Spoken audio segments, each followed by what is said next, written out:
We'd like to welcome you to the Utah Wildlife Board meeting. It's being held both in person and virtually, and the meeting's being held at the Eccles Wildlife Education Center in Farmington. It's Thursday, December 4th, and it's 9 a.m. I want to remind you that the meeting is broadcast live and that all comments will need to be made at the microphone at the appropriate time. This public forum allows you to express your opinions and proposals on wildlife management in our state. This board considers your ideas, opinions, and feedback before making decisions on the proposals before us today. The Wildlife Board is charged with setting wildlife policy for our state. We all have ideas and opinions about what's best for Utah's wildlife. It's why we're here today. We encourage those who want to express their opinion to fill out a comment card found by the entrance. Comments today need to be focused on the topics listed on the agenda. Unrelated comments will not be heard today and should be sent directly to the DWR or board members for consideration at another time. We expect those in attendance to respect the people who speak, especially those who hold views that don't align with their own. Respectful behavior facilitates efficient meetings where board members can listen, digest, and address concerns, ideas, and proposals being presented. Disrespectful behavior will not be tolerated, and those who engage in it will be asked to leave. Lastly, please help reduce distractions by putting your phone on silent. If you need to take a call, please step out to do so. All right, you've had a chance to look at the agenda. I'll entertain a motion to approve the agenda. So moved. Okay. Motion by Chris. Yeah, I'll second that. Second by Bob. All those in favor, say aye. Aye. Motion passes unanimously. You had a chance to look over the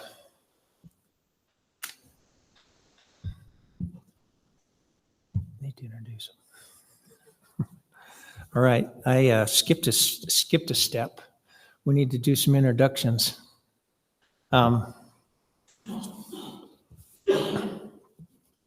First off today, we'd like to excuse Kent Johnson. Had a tragic occurrence in his week this week and lost his wife, and so he's got other things going, but we'd like to excuse him and let him know we're thinking about him. I'd like to start with the board introductions. We'll start down here with Ryan. Ryan Fouts, I'm at-large representative of the board.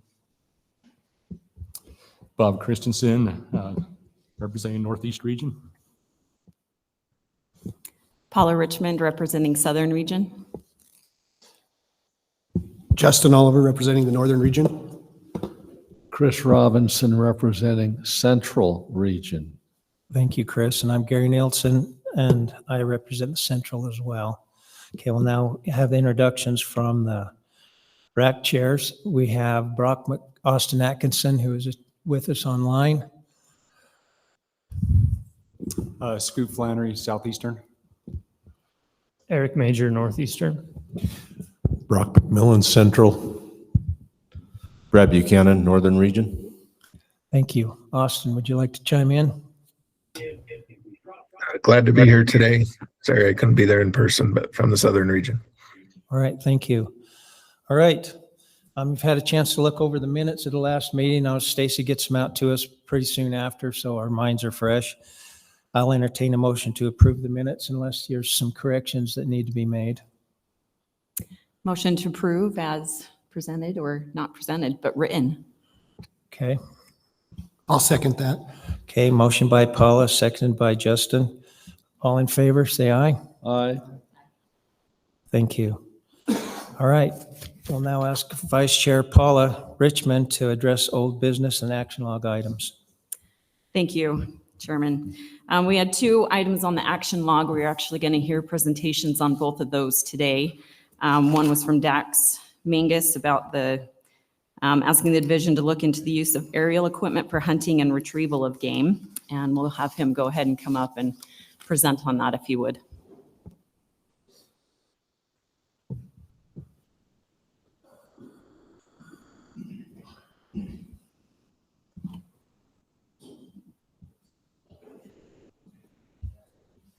Dax is looking.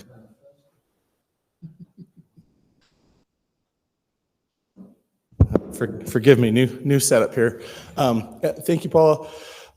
Yeah, this was put on the action log. I reached out to our law enforcement, some more law enforcement staff and our wildlife managers across the state. This is something, no pun intended, that's on the radar, but we're not seeing a lot of aerial hunting activity. The bulk of what we're seeing is probably on the Range Creek unit, where it has a lot of remote areas. And at this point, it looks like it might even be more commonplace in the spring by shed hunters rather than by actual big game hunters in the fall. One of the things we found is that there's already regulations in place on Forest Service, BLM, and SITLA lands with regard to landing and taking off an aircraft. In most cases, it's already prohibited. So at this point in time, I think from the division's perspective, we'd like to continue to monitor the situation, perhaps remind folks about the existing regulations that are there and try to enforce those. See if there's ways we could perhaps partner with our federal land management agency partners to assist in that regard. But it doesn't, at this point, I don't think the division feels like there's a necessity to promulgate additional regulations from the division standpoint where it's already prohibited in most cases. We do anticipate that this will probably become more and more of an issue as we move on and the technology increases, especially for some of the personal drones. There are some personal drones that are available that can carry a person. There's some, I've seen some marketed in the skiing industry for folks who are using it for backcountry skiing. But at this point, they're not widely available and they're pretty cost prohibitive. So the day may come when we might need to do additional education outreach and perhaps even regulation, but I don't know that we're there right now. So that's I guess, pretty much the update. Again, from talking with our staff across the state this last fall during hunting season, I don't think we had any documented cases or complaints of folks flying in and hunting. So if somebody was caught doing these things, the division officer could issue them a citation or whatever. Because I know there's not anybody out watching SITLA lands, and there's very few watching the other two just because of the expansiveness of them. But the division people are the only ones that are really out on the ground doing any of the enforcing. Would they be okay to enforce the laws that are BLM laws or SITLA laws? Or And if any of our DLE staff want to correct me if I'm wrong, but I think our officers are authorized to enforce, any law in the state of Utah. If I'm incorrect or anything, you can help me out here, Chad.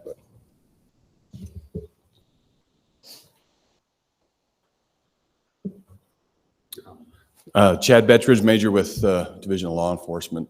Our officers are authorized to enforce any state statute or rule in the state. However, this being a kind of obscure circumstance, we would probably collect some information and seek some guidance with a local prosecuting attorney or something like that, or reach out to our federal partners and see if they have laws that would maybe more pertinent to the circumstances. So we would definitely look into any type of issue that was here, but I agree with that because there's a lot of regulations already on the books that we need to see if we can kind of implement into these kind of unique circumstances and then go from there.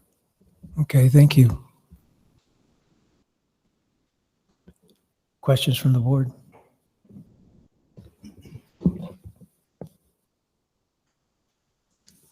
All right, thanks, Dax. Thank you. Thank you. The second item that we had is from Lindy Varney.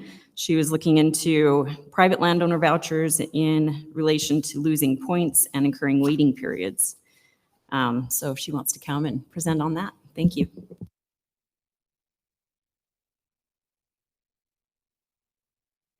Thank you, Paula. Let me just hurry and log in. I have a presentation. I always have some data to show you guys, so that's the easiest way to do it. So 1 second as I share my screen.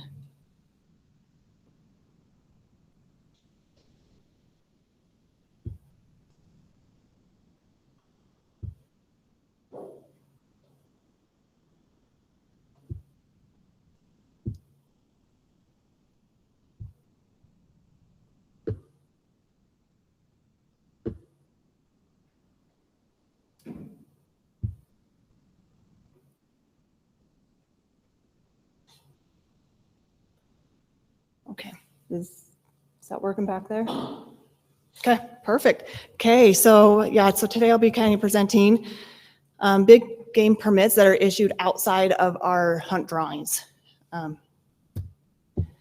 So like Paula mentioned, this was an action log item that was given from you guys to the division. The motion was to ask the division to look into private land vouchers in relation to losing points and incurring waiting periods. The proposal was to be brought forth to the board first as an informational item prior to presenting anything through the RAC process if desired.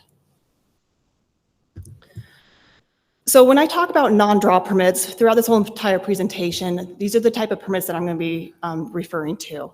So we have our CWMU permits. So real quick, what I did, I took the motion as, I was talking about the landowner permits, the private landowners. But we have other permits that we offer through the big game drawing that are treated the same way about points. And so that's why I just added them all here so we have the full picture of what's going on. So when I talk about the non-draw permits, it's the CWMU permits, our landowner association or LOA permits, our conservation permits, expo permits, our general season landowner deer permits, both unit-wide and private land general season deer permits, and our limited entry landowner permits. That's the second option through the landowner rule for buck, deer, pronghorn, and bull elk. So just a little bit of history. If someone purchases one of these non-draw limited entry permits, they do not lose their points or incur the waiting period related to that species. If someone purchases a general season deer permit, so the landowner general season deer permit, they also do not lose their general season deer points. However, if someone does purchase a once in a lifetime permit through one of those non-draw avenues, they do incur the once in a lifetime waiting period. They don't lose their points, but they do get that waiting period, so they no longer can apply for that species in the big game drawing. So if they purchase a moose voucher through a conservation group, they can no longer apply in the big game drawing for a moose, even if they have 20 points. So a little bit more history. Back in 2019, I did take through the RAC and board process a proposal to forfeit general season buck deer preference points if a hunter did obtain one of these landowner general season deer permits, and it did fail through the public process. Within that same proposal that year, I did present if you purchase private lands only antlerless elk permit, you would forfeit your antlerless elk permits, and that did pass in 2019. However, in 2023, that rule was reverted back. So now, if you purchase a private land only antlerless elk permits, you still keep your antlerless elk points. So just a little bit of knowledge there. Okay, so now getting into our findings. So what I did is I looked at everyone that purchased one of those non-draw permits in 2024 through all those different avenues that I listed before, and took our big game data from 2024 and compared them to see how many people that had one of those opportunities, one of those non-draw permits, and also applied for the same species in the big game drawing for 2024. And this is what it shows. So for our once in a lifetime, it was 18% of those people that purchased one also applied for the same species. That is 17 people. And you can see that it lists out the species, how many applied with points and how many didn't, they didn't even have points for that species. But just remember that these individuals do obtain the waiting period, so they no longer can utilize those points in the drawing. For our limited entry permits, I kind of broke it out so you can see our LOA, so that's the Landowner Association permits. When it says LE pronghorn or LE elk, that's referring to conservation, expo, the limited entry, landowner permits, so all those, and then I have CWMU listed out, it's all broken out. And as you can see, out of those permits, only 24% of those individuals also apply for the same species. that year. And then I took out general season and did the exact same thing. And as you can see, that 39% of those individuals that obtained a general season landowner DARE permit, a unit-wide or a private lands permit, also applied in the 2024 big game application for either a general season deer hunt or a dedicated hunter. So as you can see, this is the biggest cohort of those people that do it. So here's just a quick breakdown of the non-draw permit holders that applied in the 2024 big game application. Once in a lifetime species was 18%, limited entry species is 24%, and our general season deer was 39%. Just wanted to mention that part of the reason why the motion failed in 2019 about those people not losing their points if they purchase this landowner general season deer permits, it's because the purpose of that program is to build those partnerships, have allow tolerance for these animals on their land, and that was kind of the reasoning why that fell through the public process, is because it was just kind of a thing for them to allow to hunt their land and allow these animals to on their land, and so then we aren't expecting them to host them and feed them and take care of them, or their farms or their fences, and this was just another opportunity for them. So in conclusion, the data revealed that 29% of the hunters who purchased a non-draw permit also applied in the 2024 big game application.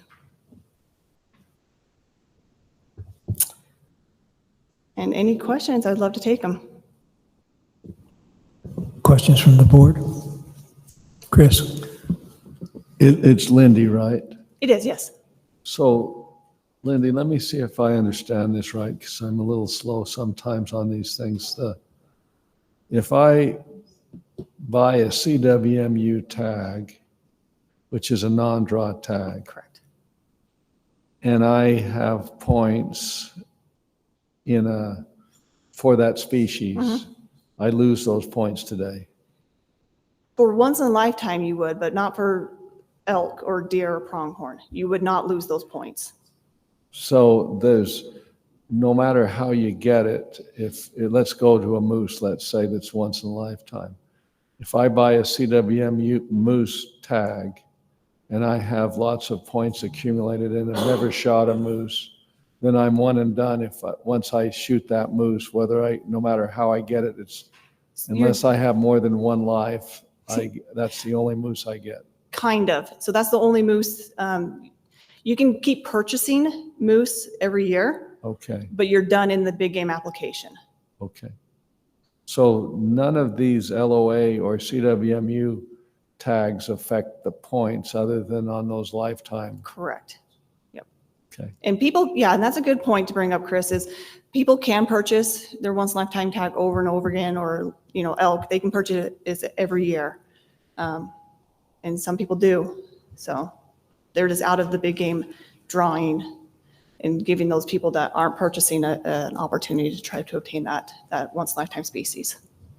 Thank you. Yep. Any other questions? Thank you, Lindy. Thank you.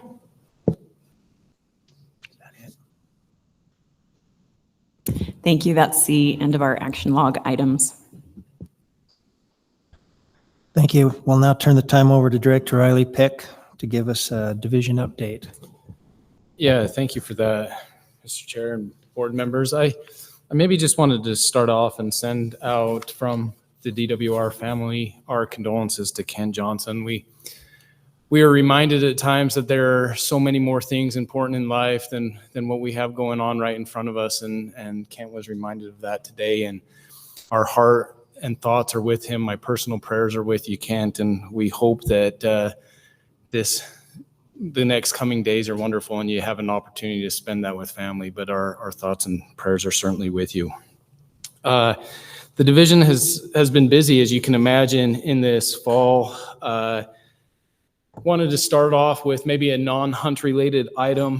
For those of you that are aware, we have a critically endangered species of woundfin fish in our Virgin River basis down in southern Utah, and our brood stock for that was recently challenged and had a large winter kill. And so we went in with other surrounding states, found that there were less than 1,000 individuals left standing. And so with some of the other states, Utah took on about a little less than 200 adults and about 600 young and flew them in a plane up to our aquatics research center in Logan, and trying to put those into the hatchery center and figure out a way to raise those. And so hopefully get a chance to keep that species moving forward. So excited that we have them there. It was a large effort to get them there. Grateful to our aquatic staff, but hopefully we get to move forward and see those continue. For those of you that are not aware, we're in the middle of our capture season with our partners at Brigham Young University. It's a fun time. If you have not had the chance to get out and participate in some of that research, I encourage you to do so. There are captures that are taking place nearly every single day across the state. I believe that you have the calendar. If you need that again, let me know, but I encourage you to get out and see what takes place there. It is pretty impressive. We recently started some mule deer meetings, and I know that I've been getting some questions on how those are going, and so I wanted to provide just a little brief update. These meetings are taking place throughout the regions. They are focused on how we grow deer, how we recruit more fawns to the population, and not how we hunt them. We try to keep the conversation on how do we put fat on deer and increase their survival. They've been going well. We're excited for the participation. We encourage everybody to spread the word and get them there. The more partners we have in this effort, the better. But we've been excited with how the turnout has been thus far. Maybe staying on mule deer just a little bit. The Division of Wildlife and the biologists every year put together a winter conditions report that gives us an idea of how they're doing throughout the winter. We recently just started that. There's not a whole lot to report. I think the snow just barely started to fly. It's been unseasonably warm. Hopefully the wet trend continues, but we will be doing that throughout the year, and those just recently started. And as many of you are aware, we have the last couple of years started a mandatory harvest report for our mule deer hunters. And I think it's of note that this year on the any legal weapon hunt, we had almost 49% harvest success. Now, that is certainly really high, maybe not unprecedented. We had in 2016 something similar to that. And not a record for the most amount of deer killed. We have had way more permits and larger deer numbers on the landscape in years past, and so we've harvested more deer, but 1 in every 2 hunters is pretty high success rate on our any legal weapon hunt. And so that is both an indication that I think there were a few more bucks on the landscape this year and maybe some good weather conditions, but we had a lot of hunters having a lot of success on that. And then lastly, for those of you that know them, we do have a lot of division employees that have reached their retirement status in years, and they have been wonderful, worked with us for a long time. I know some of you know them, so I'm just maybe bring up who they are in case that you have a relationship with them. You can reach out and congratulate them on a career well done, and they will be retiring at the first of the year.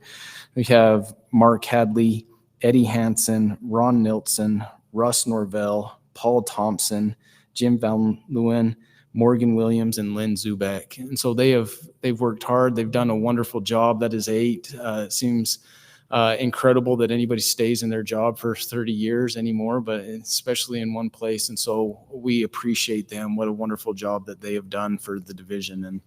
And Mr. Chair, that is our division update for the day. Thank you, Director Peck. Okay, our first item on our agenda today is not an action item. It's an informational item. I'd like to hear from Ginger Stout. She'll be talking to us about chronic wasting disease and testing and where that's going and what kind of the plan is. Good morning. I'm Virginia Stout, and I'm the state wildlife veterinarian. And if you have any questions about this item, I'm here to answer them. Any questions from the board? I've hunted a fair bit in Wyoming where we have a lot of CWD. And I've always sought help in taking those glands or, the tissue from the game warden there has been very accommodating. Are you going to roll out a easy instructional presentation on how hunters can do it themselves? And the other challenge that I've seen with it is, we take the sample, it gets sent to a lab, and then we have this meat awaiting some disposition. And our butcher, just be patient, and then he gets impatient. And is there a way to speed up the time? I don't know how will be, but in the Wyoming labs, it takes a bit of time, and it creates that uncertainty period. Do we process this meat or not? Yeah, thank you for that question. I will be rolling out an informational video to hunters so that they can take their own samples. We'll also be making like a short one-pager to demonstrate how to take those with pictures as well. So there'll be multiple avenues where hunters can learn how to take their own samples. And we're doing that so that we can make this easier for hunters in the mandatory unit. And I think over time, I'd like to educate all the hunters on how to do this so that it can help us in the future going forward. And we are trying to work with the lab. We use the Utah Veterinary Diagnostic Lab, excuse me, to test the samples. And right now it's taking about 2 to 6 weeks. I'm not sure. We are trying to work with them to see if we can shrink that time and keep it closer to the 2-week mark. But during hunting season, we get hundreds of samples, so it does take some time to get through them all at once. But we are working with them to pursue that. And then as far as the storing the meat goes, we just ask that you keep it in the freezer. Go ahead and get it processed, but keep it in the freezer before you get the test. And when you get your negative test, you can go ahead and eat it.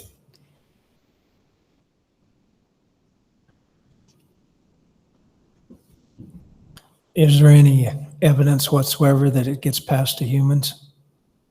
Right now, there's been no record of it, directly transferring to humans, but the CDC recommends that you don't eat a positive animal. Okay, thank you. One quick one. So with the informational on how to take the samples yourself, has it been talked about to include that in the mandatory harvest report that they're doing anyway for at least the Ogden unit? We have not addressed that together, but I don't know the logistics of it, but anyway, seems like a place that they might see because they have to go there anyway. But yeah, that's worth a discussion for sure. Any other questions from the board? Yeah, just one more, just a follow up to Chris. So I understand correctly, if, and I'll use an example, just recently we went to Wyoming, killed some whitetails.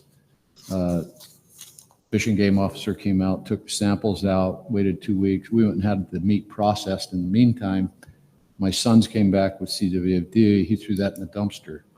It's expensive. And that's unfortunate because he had to pay for that, but he didn't want to eat it just based off. So there doesn't seem to be, did you say CDC recommends not eating a chronic wasting animal? Is that right? Right. So Yes. there wouldn't be any kind of a ticket issued if somebody threw away threw away a deer. That's not wanton and destruction of wildlife, right? So Just clarification here. yeah, in Utah, if we do have a positive, we confiscate the meat and get it incinerated. Okay, So- and then just a follow-up too to that, I was a little unclear. It says mandatory testing on chronic wasting disease. You're giving us that information today. How is that supposed to be done? And then is this just on certain units, and I might be out of the loop here, Just being in new to the Ogden. board, or is it on all deer, all units, all hunts? No, so in the presentation, I outlined it, but it's the Ogden unit general Okay. season hunt. So it's just a 10-day period. So giving us, some time to get our feet under us to implement mandatory sampling. Okay. In the future, we may do unit-wide or just expand the hunts. It's just, this is kind of a trial year to Yep, see how got that goes. Thank you. The idea of processing the meat and then seeing if it has it, that hasn't been what I've wanted to do. I convinced the butcher to continue to age prior to processing, but that's where his impatience runs thin. Yeah, I think that's something you'd have to work out with whatever processor you're using. But right now, we do compensate people for the processing fee. Whether that continues in the future, I'm not sure. As cases go up, we may not be able to do that. But right now, we can reimburse you for that processing fee. That's good to know. Yeah, one question about the testing live deer. I know you've been working on that. Could you give us a little bit of rundown on samples, the type of samples you're taking, and where you're at in that process on experimenting with that? Oh, the research that we're performing? Yeah.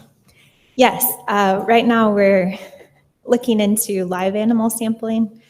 As it stands, there's no validated test for live animals. It's only from lymph nodes and obex of dead animals. So to confirm things, we do need that mortality sample. But we're working with the USDA and USU, partners in both areas, looking at live animal sampling.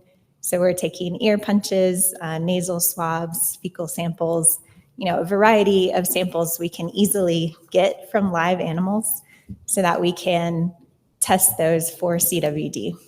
And they're using new molecular techniques as opposed to what we use for the mortality testing.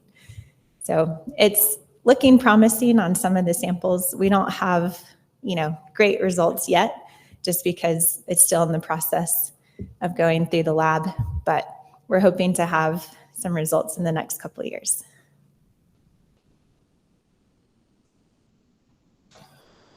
Just one more question. On these areas that it's mandatory, what kind of a percentage of infection do you predict? Is it really high, or are we hoping are we just trying to show that it's not as big a problem? We're just hoping that it's only minimal, or what are you thinking? With this particular unit, the Ogden unit, we don't think there's a high prevalence there. We've only had the one case in an elk, and that's why we chose this unit, is because we feel like we don't have a grasp of what's going on. We are testing only the deer in that mandatory sampling, but it'll still be a voluntary sampling unit. So we'd want elk samples and other deer samples outside of that one mandatory hunt, just to see what's going on in that region. So are you encouraging people from other regions to, when you get the instructions out there how to harvest the glands and stuff, to send them in? And Yeah, so we're hoping to make the whole process easier on everyone, our biologists and the hunters. So that's why we're moving this direction, to have the hunters help us out. Because so far, a lot of everything's been on the biologists to take the samples, and we just want to help them out, have less wait on them during the hunting season. Good deal. Any other questions from the board? Thank you. Thank you. Our next item is the 25-27 hunt tables and season date revisions, and we'll have Sam Robertson who will address that. First off, Sam, is there anything that you'd like to add to your presentation after going through the RAC process, or? Nope, I don't have any clarifications, but I'm happy to answer questions. Okay. Can you give us a quick summary of the changes? Not a summary, but just an overview. Yeah, so the first I'll go over the West Cache archery, extended archery for elk. The changes are to extend the dates from December 15th out to January 31st and change the boundary slightly. Okay. And then on the bison, it's proposed to add an additional cow hunt to help manage that population and spread out those permits. Okay. All right. Any questions from the board?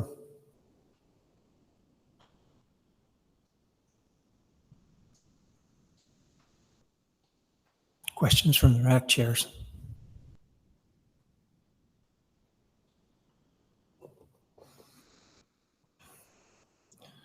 All right, we don't have any public comments. No, we don't have any public comments on this or any other. Okay. All right, we have some comment cards here. First, we'll hear from Kevin Norman. That'll be followed by Troy Justison.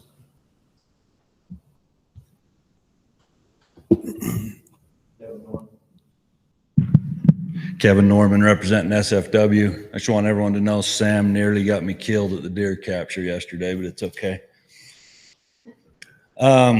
We support this as an organization. Sam has been working hard. I actually live in the extended archery boundaries, and it's been an ongoing problem, mainly for safety reasons, but dealing with that and the ag community and the producers and whatnot, it's been interesting. And Sam has worked his butt off making tweaks over the years, and I think this is a great move to keep pressure on the elk up where they need to be and out of trouble. So we support this. Thanks, Sam.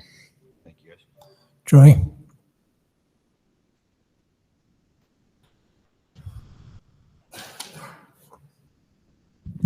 Troy Justison representing myself today. Just want to echo the support what SFW supported the division's recommendations, but would also like to say amen and echo what the director said about Kent. Kent, we love you, brother. Sorry for your loss. Appreciate all that you do. And I also like to say thanks to all those that are retiring from the division.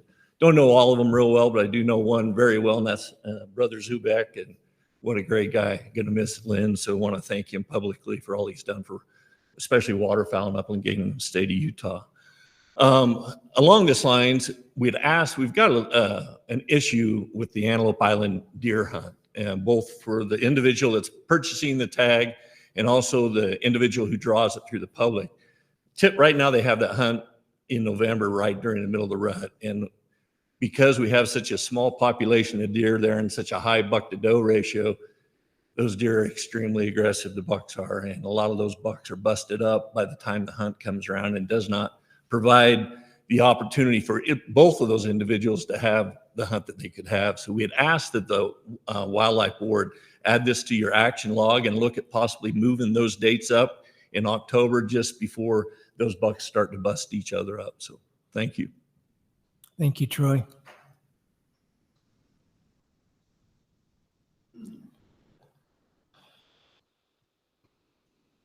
Okay.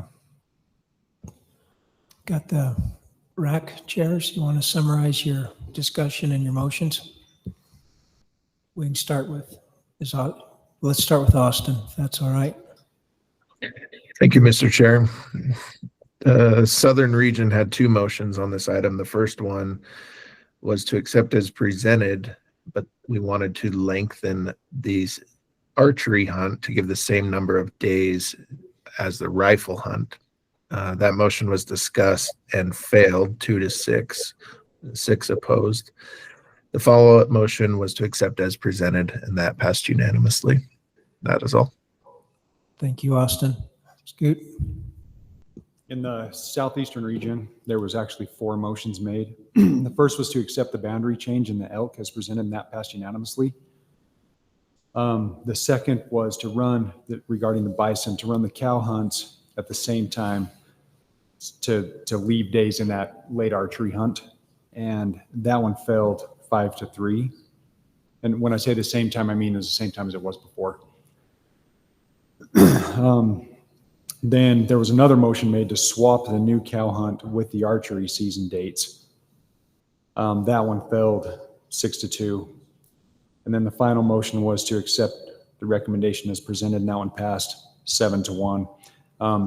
The one vote against was because of the shortened late archery hunt dates, because resulting in that. Okay. Thank you. Eric? In the Northeastern region, there was just a single motion, and it was to accept as presented, and that passed unanimously. Brock? In the Central region, there was a motion to accept as presented. That passed unanimously. Brad? Northern region also had a motion to accept as presented, and that passed unanimously. Okay. Do we have any comments from the audience on this? Cards? Okay. All right. It sounded there was quite a bit of discussion in 2 of the regions, but they eventually all passed. 3 of them were unanimous, 2 of them were split votes. So that's where that sits moving forward. Are there any questions from the board? Any discussion from the board? Discussion or comments, or what are we looking at? Just Yeah. first, I appreciate all the racks again. You watch, by the time you're done watching all 5 regions, I feel like that means not a lot of questions and discussion because it's all came up. And so I think they do a great job. On the archery dates, I listened to that discussion at the Southern Rec, and I think it has to do with the calendar. And unfortunately, that's something that just happens as we go through a cycle. And I think anyone applying for those permits, most people that apply do it quite strategically. They look at the dates, they look at when it starts, and that's just something that if someone applies for it, they know what they're looking into. I think it would be difficult to try to change all the hunt structure for one hunt throughout that happens every so many years with the dates. But I do understand their sentiments. And then second comment, I'd like to address what Troy, he challenged the Wildlife Board to discuss the Antelope Island hunts out there. I've been fortunate to be able to participate in one way or another. Haven't had the permit, been able to be involved with 2 different hunts out there. And it is true that the majority of the deer break off. I had the opportunity to hunt with a veteran there a few years ago, and it was a wonderful time, and it's a good problem to have. But when the buck that you're looking at, it did the night before we hunted break off 7 inches of one of its inlines, and so it does happen. It's still a great trophy, but if it's available to move the hunt up, I think it's a great thought. If there's other reasons for it, we could entertain them, but I would like to put on the action law that we could enter. Okay, Make a motion to. We'll do that later this meeting. Can we do it now? Or do we do it later?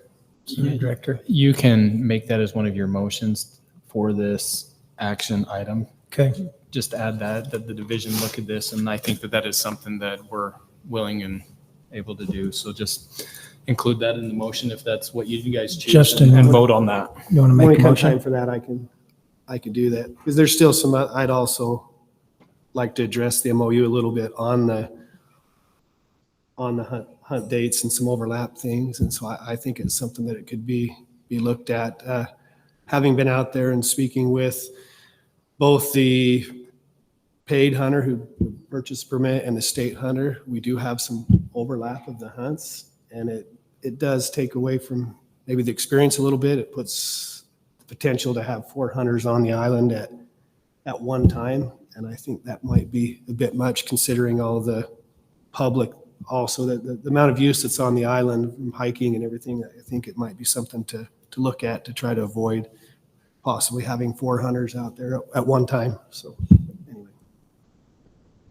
Okay, will you include that in your motion for the action item? Yes, I will. Do you want to make that motion now? I would love to. Yeah, I make a motion that we that we put on the action log. How to word this? That we look at the MOU on the Antelope Island with both the season dates and hunting season dates, and I guess it'd be the hunting structure, the season dates. Do you have a motion? Do you have a second? This is to put it on the action log. I'll second that. Seconded by Chris. Any discussion on the motion? All right, I'll call for a vote. All in favor, say aye and raise your hand, please. Motion passes unanimously. Okay, let's continue on. Is there anything else that we want to discuss or ask Sam?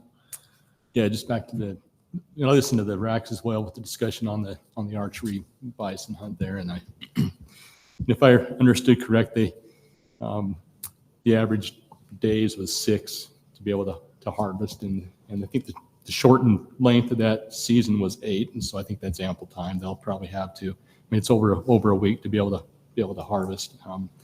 And like Justin said, they can look at the dates in the season dates before they apply too. So I don't really see that as an issue. I think that the dates proposed will be sufficient. All right. Any other comments?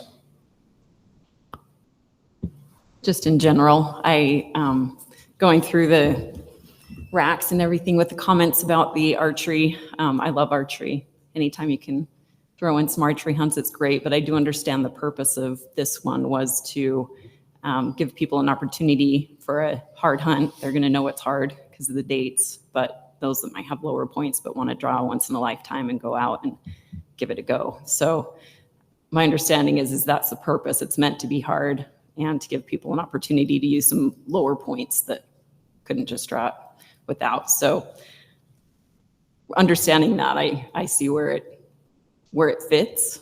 I'm not opposed in the future looking at season dates to maybe add some more opportunity for archery. I think that's, for me, always a good thing. So. Thanks, Paula. I know I had the feeling this year this last round as I was watching the racks, that the rack members are coming more prepared than they ever have before to discuss and completely digest and dissect the different proposals. And so a lot of the clarifications and angst got pretty well addressed in the racks. I mean, it was none of them were a slam dunk. They were all, there was a lot of discussion, and that was good. So that means people are invested and involved and have made the right recommendations when they made recommendations. We appreciate that. All right, I'll entertain a motion. Yeah, I'll make a motion that we approve the 2025, 2027 hunt tables and season dates revisions as presented by the division. Is there a second? I'll second that. Seconded. Motion made by Bob, seconded by Justin. All those in favor say aye and raise your hand, please. Motion passes unanimously. Thank you. Thanks, Sam. Okay, our next item is the Book Cliffs Management Plan, and we have Clint Sampson, who's going to be addressing that he's the Northeastern region biologist.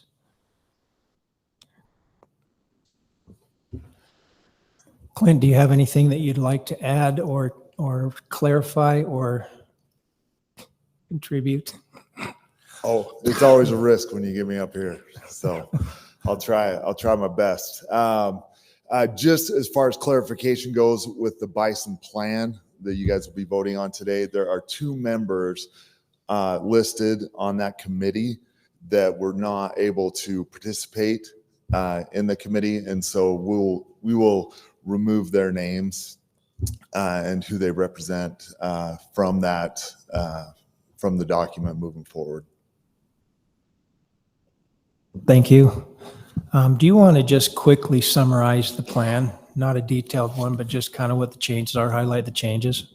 Sure, absolutely. So the bison plan and the book lifts is starting to get a little outdated. We're facing new challenges. Every day's a new battle sometimes when it comes to bison management. And so we formed a committee, had a lot of great representation across the board from sportsmen and the ag side of things. And we were able to tackle a lot of issues and work through some things. And basically the relationships that existed when bison were first introduced into the book lift still maintained today with our relationship with the ag community. The rancher out there was on the committee, and we came up with a plan to split the objective in the book lifts among the 3 subunits.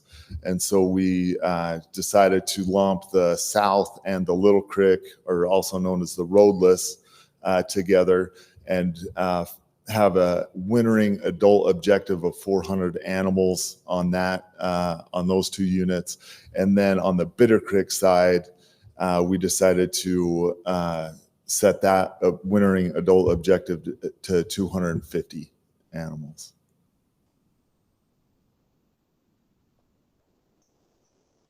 Any questions from the board? I warned you about this one, Clint. I want you to get out your crystal ball and tell me your prediction on what you think the change in Colorado with them delisting them as a non-game animal, or how they're the changes there.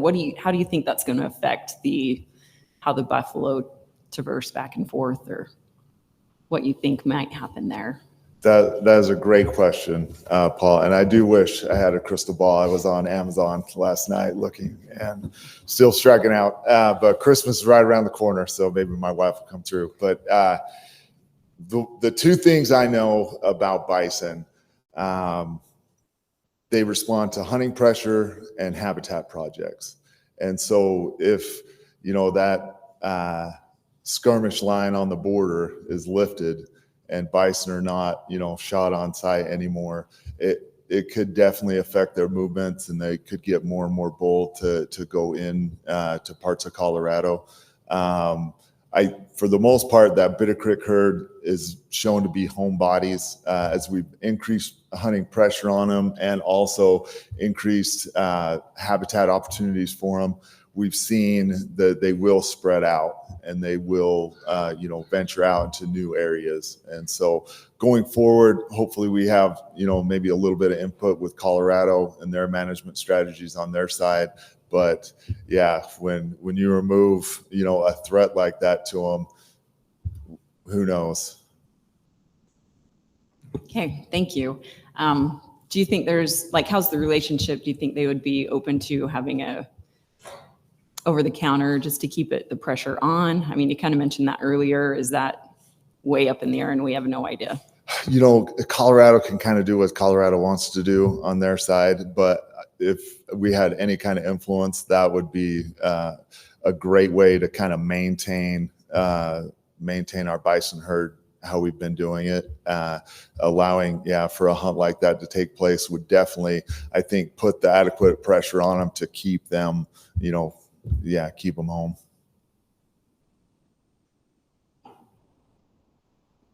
Any other questions? Justin? I'm not sure if it was discussed in the racks or not. Do we have an idea of how many bison have been taken on the Colorado side of the line there? I know there's several. I did hear rumors that there were some killed early in the fall this year, but it seemed like most of them it got really popular maybe like 10 years ago or so. It got, when bison were kind of there on the border. I think one year they might have killed 10 or 11 animals, but they don't really have a mandatory reporting process or anything like that. So a lot of it is just rumors that you hear.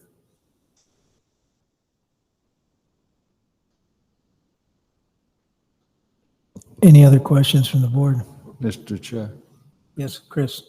Clint, I thought that the report was interesting. I mean, looking at what was presented to the RACs, and I like the fact that we're trying to promote more bison. It seemed like there were differences of opinion expressed in some of the RACs as to whether we could go from the 450 to 650 or 400 to 650 and some of the trade-offs there. And I also was trying to remember what the livestock producers think about having bison that might infect their cow herds. I can't remember from what was presented if there was much discussion on that.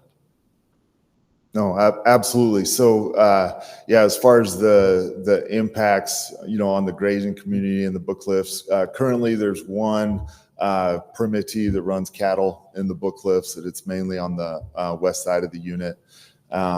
He was a member of the committee and really helpful to have his input. And it can be tough, at times during the rut when these animals really herd up and they're on, they're on your permit for, a significant amount of time, maybe a couple months. Yeah, it can seem like a lot, but I think we've been able to show through our hunting strategies and through our habitat work that we can kind of spread out those impacts, and the bison aren't just hanging out on one ridge, year round. Now they're, from border to border.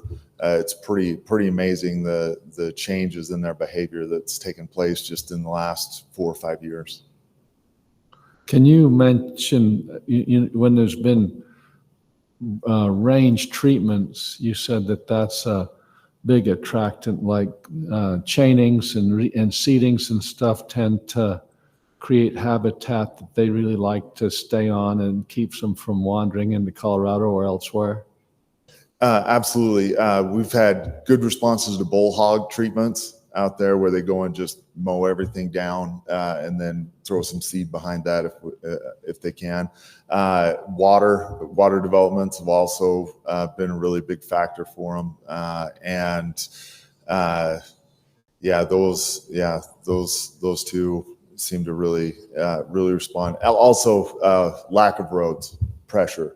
They tend to find areas that, they aren't getting, side by sides or pickup trucks driving down the roads frequently. So, yeah, they tend to find those areas that are a little more remote that they prefer. Thank you.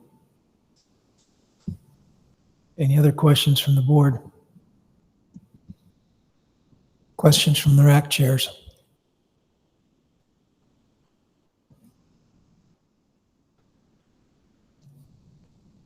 All right, we have no public comments. Do we have any comment cards? No.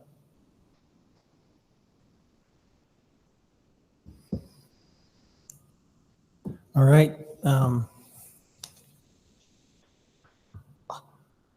All of the regions, as they discussed this, proposals were made and it all passed in all regions. I think most of them were unanimous.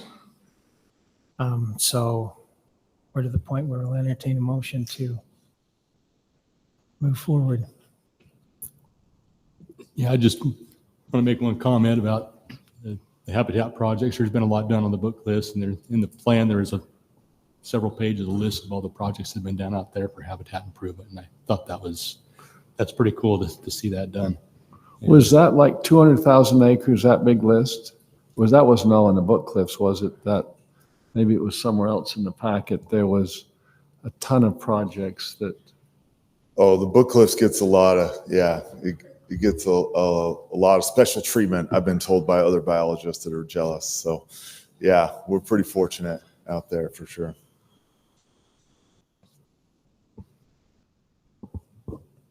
I'll just second, thank you to all those who put in the work. I know you've done a lot of the habitat biologists and other organizations, like the horse removal, that's a lot of money, and that's fantastic to have outside sources come in and help on that. Just all the work that went together to improve that, make it so that we can up the objective. I think that's a great collaborative effort. So thanks to all those involved.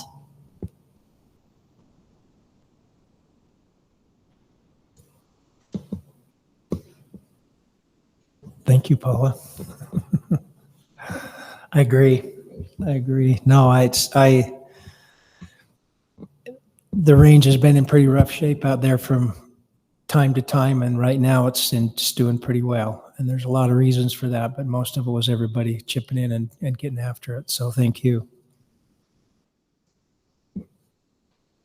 All right.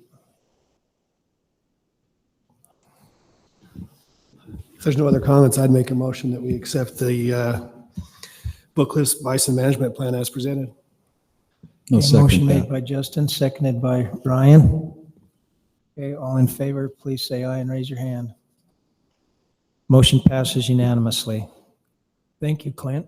Oh, you're welcome. And in the spirit of Paula's thanking everybody, I would just like to thank my wife too for putting up with me being gone so much and everything. Because as a biologist, we do spend a lot of time out following these animals around, and that's what kind of gives us confidence to be able to come before heavy hitters like yourselves. So thanks for your time. I was just wondering if her name's Delilah. Sorry. Okay. We'll now hear from Lindy Varney. This is our 657-42 amendments, and it's the natural disaster relief. Lindy? How's it going? Yeah, so just a quick summary, just real to the point that the division's asking to create a new rule to add some options to grant relief to our hunters that are unable to hunt or get on their unit because of a natural disaster that happens out there that could prevent them from going out. So this rule is kind of divided up into two different sections, one for the actual hunter and one for the actual unit. That was probably the most confusing part through the RAC process. So hunters, that live in a different state, that's why there's hurricane, tornado, that kind of thing on the list of natural disasters, because it can, affect them and, preclude them from actually getting out here because it destroyed their home or to that nature. And then we also have some language in there if we have a natural disaster that affects the unit. And at that time, if it affected the unit, that would give the director of wildlife the authority to have some options for all hunters for that unit. So any questions, I would love to answer them. Yeah, one question. So in August, we had the emergency board meeting for the Monroe unit because of the fire. So this would make it so that it doesn't need to come to the board for that meeting. Exactly. So the director could just issue that. Exactly, yeah. Without relief. This is where it came from, actually, is because of that emergency board meeting. This new rule would allow the director of wildlife to take action without having to come to the board. Mr. Chair. Go ahead, I think Chris. Paula had a comment, and I'll follow her. Well, thank you. What a gentleman. I was just on the spirit of that. Can we get like a summary of how that went and what was the satisfaction from customers, hunters, and how many took advantage of those relief opportunities? Let me pull that up. I usually always have that up during the RAC meeting because I expected someone to ask me. But overall, yeah, it felt like a very good experience. The hunters were grateful that they had that opportunity to either extend or to have their points reinstated. Because that's something that was unprecedented for the division to ever do. We've actually never, at least in my career, done something like that. And that's been over a decade. So they were grateful that you guys took the initiative and approved that, and that we, presented it to you guys. Overall, it was about 50% of our hunters that, for the seasons that we're allowed to give those options, to surrender their permits. And now that 50%, about 59% of them decided to extend, while 41% of them asked for their points back. So. Great, thank you. Lindy, as I recall from the packet, there was a comment of somebody saying, well, Pine Valley, which experienced some devastating wildfire, didn't get relief, but Monroe did. And I was just curious as to if you could compare and contrast how that would have been applied or was not applied in those two natural disasters? Yeah, and I can speak to some of it, and maybe Covey or Dax could help for that one, just because I am not a biologist. And but it had to do a lot with the habitat, the range, where the fire was located, where the animals reside on the unit. On the Monroe, the reason why the division came to the board was because of where the fire was, and during the time of year. It was like a week and a half before the archery season started, and majority of that fire was burning. It was like, I think it was around 70% of the elk habitat. And then on the Pine Valley, from my I don't know, Covey, do you know anything about the Pine Valley and where it was located, or Dax? Lindy, I think. Go ahead, Ryan. I think the reason why, when we looked at the Pine Valley, there are so many considerations, and as you are aware, we brought this forward in an effort to try to show compassion to the hunters that did not have the ability to experience the hunt in the way that it was drawn out to be.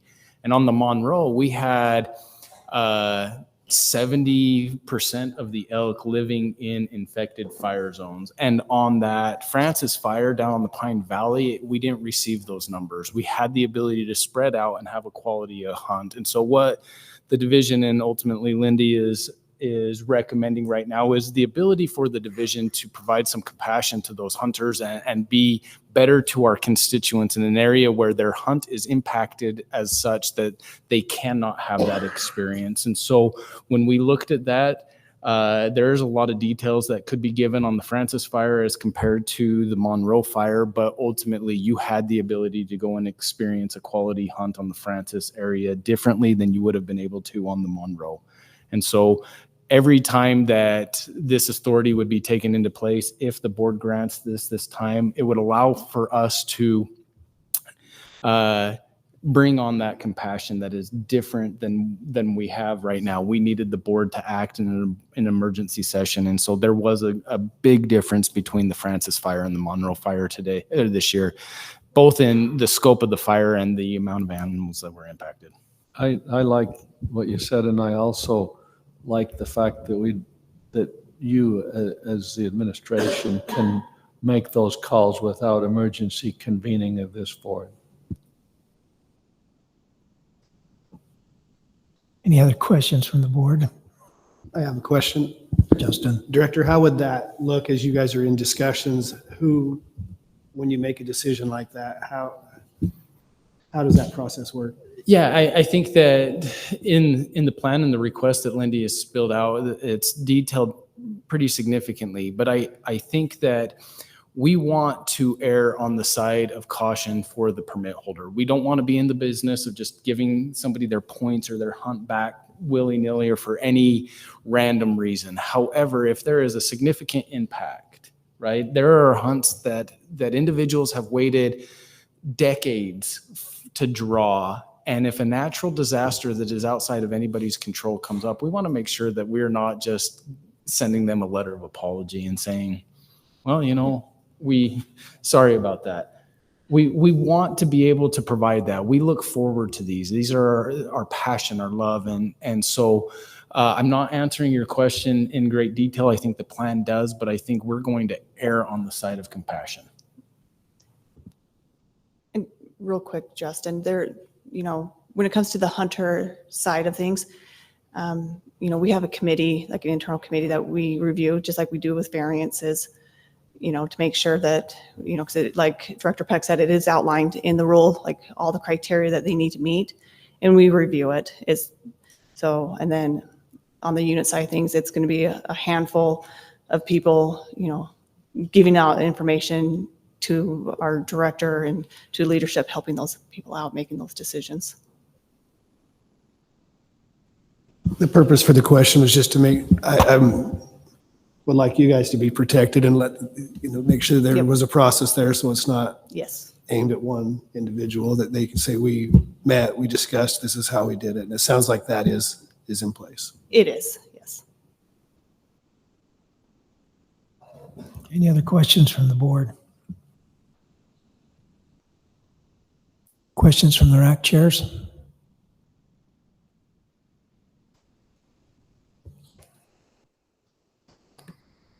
We have no comment cards, and we have, Director Peck and I were discussing the lack of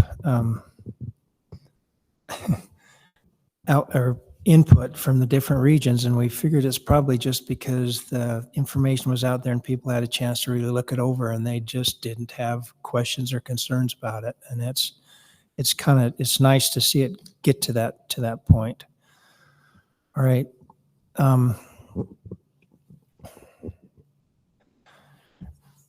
Yeah. Okay, we'll have the report from the RACs on how it went in your RACs and the votes. We'll start with Austin again. Thank you, Mr. Chair. In the Southern region, we just had one motion, and that was to accept as presented. Passed unanimously. Thanks. In the Southeastern region, we had one motion to accept as presented, and that passed unanimously. The Northeastern region was the same, just a single motion to adopt as recommended and pass unanimously as well. In the Central region, we had a single motion to accept as presented, that passed unanimously. Northern region had one motion to accept as presented, and that passed unanimously. All right, thank you. So all the regions passed unanimously, so I'll bring it back to the board for your discussion, disposition, and entertain a motion. I move we adopt the amendments to R657-42 natural disaster relief as presented. Okay, motion by Chris, I'll second. seconded by Paula. And I do want to add, I like the options that you included in there and the scenarios that you brought to our emergency meeting. I feel like that covers most scenarios for hunters. So good job on whoever put that together. Agreed. All right. All in favor, say aye. Thank you. Motion passes unanimously. Thanks, Lindy. Thank you. All right. We'll now hear from Darren DuBois and the CWMU landowner permit recommendations. Thank you. I just have three things I wanted to clarify before we get started here. The first is the salt well CWMU. In the presentation, we indicated that there was no acreage change. That's in fact not the case. The reason they're dropping deer from their CWMU and reducing their pronghorn permits by 10 is there was actually 28,614 acre drop on that CWMU. A lot of the landowners pulled out. They still have sufficient acreage for a pronghorn hunt, but they have significantly fewer permits. The permits in the packet is correct, and that's what we're voting on. And we did mention this and call attention to it to all the RACs, so they did hear that information. The second point of clarification, if I can find my cursor, the Two Bear CWMU, we just wanted to make the public aware that they are dropping elk from their CWMU as an option, mainly just if people have been putting in for that permit, that will no longer be a thing. It's mainly just informational. That's within their ability to do. And then the final one, which we noticed after the rack cycle, is the Dirty Dozen CWMU, formerly the Diamond Mountain CWMU. Actually did have a permit change that we will be voting on. That permit change was reflected in the packet. So all the racks, the permit numbers that the racks and the board saw is correct. It's just in the presentation we indicated there wasn't a change there. So with that, I'm happy to answer any other questions that the board has. I know there were some questions about the Indian Head one in ours, and and yet you did a very good job explaining that was back to what they previously were, as opposed to it's not an actual increase in their permits. It's what they typically had, and they took a voluntary reduction to try and increase their population. Correct. Yeah. Thanks, Gary. Questions from the board? Chris? Well, I just wanted some guidance. I'm the president of two of the CWMUs that are listed on here, Ensign Ranches and Pavant Ensign Ranches, and don't know if the proper method is to disclose and recuse or just disclose. Recuse, right? Yeah, you'll need to be recused from this vote. Okay, terrific. Your questions from the board? Yeah, I'm kind of the operator of a CWMU too, not impacted by, I think, by any of these. So this clarification, should I or should I not, or should I recuse as well? That's correct, Darren, correct? Right, Right. yeah. Yeah. So you're not the operator of any of these on the list, correct? No. No, I think then you're all right to continue to vote, and just acknowledging that you are, position is fine. Okay, thank you. Good. Would you, Darren, just a question about Yeah. the two bear, their reason for dropping out? Are you aware of that? Bottom line is the numbers weren't working out for them with the particularly with the cow harvest that they decided they're in any bull unit. It's easier just to run their hunts at the same time that all the other any bull hunts run, and that's what they opted to do. The reason I asked that question is I do know it's a very, in northern Utah, it's a very touchy subject with cow elk harvest, our objectives, and this is a consequence of some of our decisions. So I just think in the future, as we meet and we discuss CWMUs, often they are not looked upon well by certain members of the public, but I think they serve a very important, they have a very important role in management of wildlife in Utah, and it does worry me that others may follow. So I just think it's something that we should consider, because it is a very possible that they could drop out and we will lose public permits because of that. Just my thoughts. Thank you. Any other questions from the board? Questions from the rack chairs?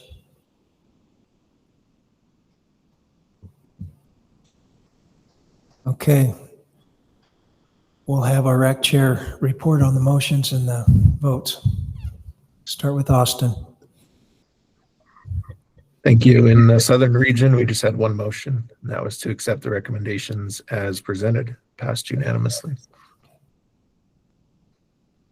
In the Southeastern region, we had one motion to pass unanimously, and that was to accept the division's recommendations as presented. We also in the Northeastern region just had one motion that passed unanimously to accept the recommendations. Central region had a single motion to pass as presented and to accept as presented, and it passed unanimously. Okay. Northern region had one motion to accept as presented, and that passed unanimously. All right. Right. So summarizing the rack votes is pretty easy. To accept it as presented, and it passed unanimously in all racks. Any further discussion? All right, I'll entertain a motion. I'll make a motion that we approve the CWU and landowner permit recommendations as presented. A motion made by Paula, No, second that. seconded by Bob. That's to accept the motion as presented. All in favor, say aye and raise your hand, please. Recusal. With one recusal. Okay, so motion Appreciate it. passes.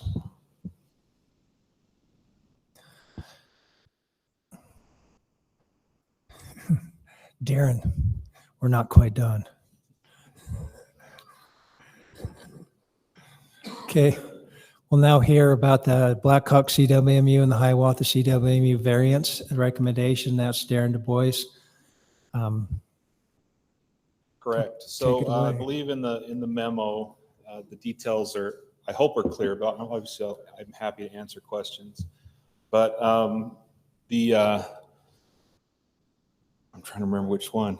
Both are requesting a variance to extend their hunt to the 15th of December.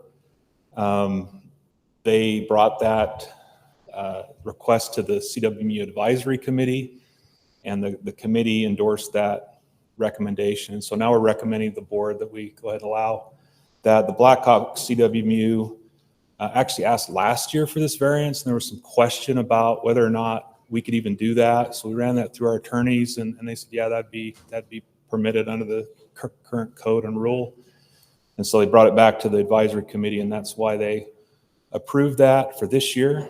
They're actually on a pause right now because their old date was the first. So if the board approves it, they'll be able to continue hunting through the 15th.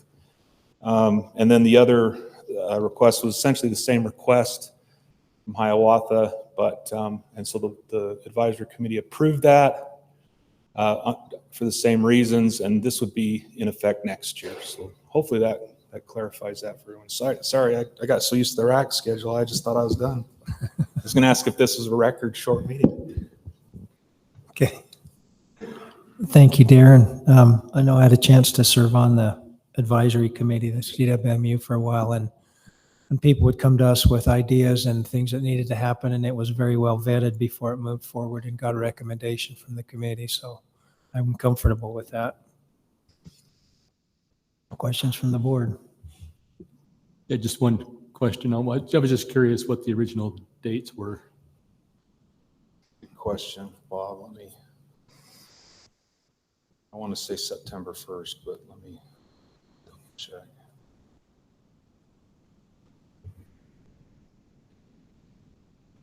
Yeah, so I mean, the opening date's the same. The original dates would have been the end of November. I think it was November 30th. So they're adding a couple weeks to it. And the reason they want to do it is they have a migratory herd. And so there are some times where those elk don't show up until later and into December. So they want an opportunity for a bull hunt that when those bulls show up late. Same rationale for Hiawatha. Okay, thanks. Yeah. Any other questions from the board? All right, questions from the rack chairs.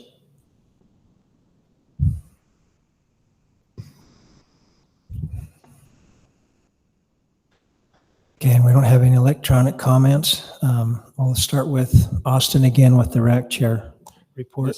This isn't something we presented to the racks. This is What? just a board action. Okay. Yeah, so All they right. didn't hear it. Okay, thank you. Do you have any questions from the rack chairs about this? I might have one. So this would be, this extension would be both for the public, Right. or the both. Yeah, any variance types has of to be tags. offered to the public as well as the private hunters. That was a guarantee. Yeah, exactly. Okay. Anything else? All right, we'll bring it back to the board. Have any comment? We don't. All right, we don't have any comment cards.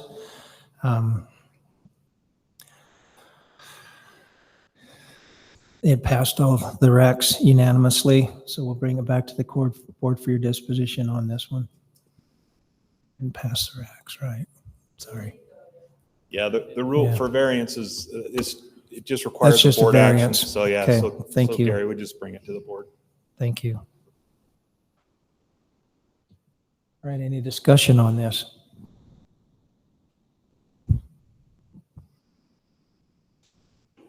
I guess the only comment would be is I was able to sit on the CWMU Rules Committee, and it was nice to be able to give the advisory committee more ability to vet these things out and not have it go through the rack process. I was rack chair and on the rack where often these would come before us, and we really had very limited information on trying to make a decision. So it's much, the current structure works so much better that goes through that process where people are very aware.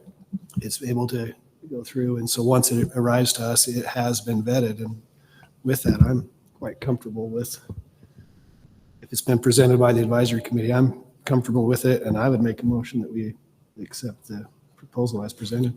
Okay, motion made by Justin. Is there a second? Second. Okay, seconded by Ryan, and that's to accept the proposal of division as presented. All in favor, say aye and raise your hand. Aye. Okay, motion passes unanimously. Thanks for putting up with me. I'm still learning. Thank you, Darren. Thanks for all you do. One thing you'll notice if you've been here very much is how much work goes into these proposals and these ideas and the background and everything that goes with it. And I appreciate those who just generously give of their time to make sure we have accurate details and information so we can make good choices. Appreciate you guys who are in attendance here today. Is there any other business we need to deal with today? Brian? Yeah, I just got one comment or possible request, and that's on maybe some update on an informational item with concerning drones and thermals. And I know the electronic committee went through this last year and passed some good things to help curb some of that, but since appointed to the board, I didn't hear much until we got into the hunting season. And I've heard probably more comments about guys in the field and having and witnessing this still going on, especially thermals.